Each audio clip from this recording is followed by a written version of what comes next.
ఎర్రగొండపాలెం నియోజకవర్గంలో వైఎస్ఆర్సీపీ జెండా మరొకసారి రెపరెపలాడబోతుంది. ఖచ్చితంగా గతాన్ని మించినటువంటి మెజారిటీతోటి అక్కడ విజయాన్ని సాధించబోతున్నాం.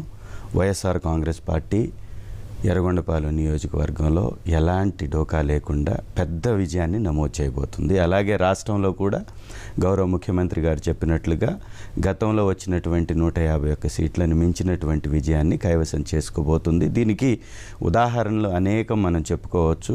పెరిగినటువంటి పోలింగ్ శాతం కానీ, మహిళలు పెద్ద ఎత్తున రాత్రి 12 గంటల వరకు లైన్లలో నిలబడి ఓట్లేసినటువంటి విధానం కావచ్చు, మహిళలకు అందినటువంటి పథకాలను బట్టి వారికి ఉన్నటువంటి అభిమానాన్ని ఓటు రూపంలో వైఎస్ఆర్ కాంగ్రెస్ పార్టీపై చూపించారని ఖచ్చితంగా కనపడుతుంది. గతంలో వీళ్ళు టీడీపీ వాళ్ళు తీసుకొచ్చే ఆర్గ్యుమెంట్ కానీ, ఇంకా మిగతా కొంతమంది సఫాలిస్టులు, తెలుగుదేశం అనుకూలమైన వాళ్ళు, వీళ్ళంతా ప్రశాంత్ కిషోర్ వగైరా అయితే మహిళలు కానీ వీళ్ళంతా అధికార పార్టీకే అనుకూలమని ఎందుకు అనుకోవాలి? చంద్రబాబు గారు కొత్త హామీలు చాలా ఇచ్చారు కదా, అంతకంటే ఎక్కువ ఇస్తా అన్నారు కదా, వాటికి ఎందుకు ఆకర్షితులు కాకూడదు అని అంటున్నారు. చంద్రబాబు నాయుడు గారు రాజకీయంలోకి కొత్తగా రాలేదు.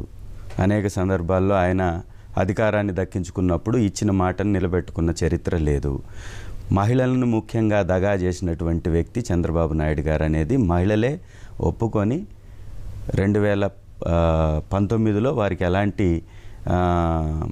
బుద్ధి చెప్పారో మనం చూసాం.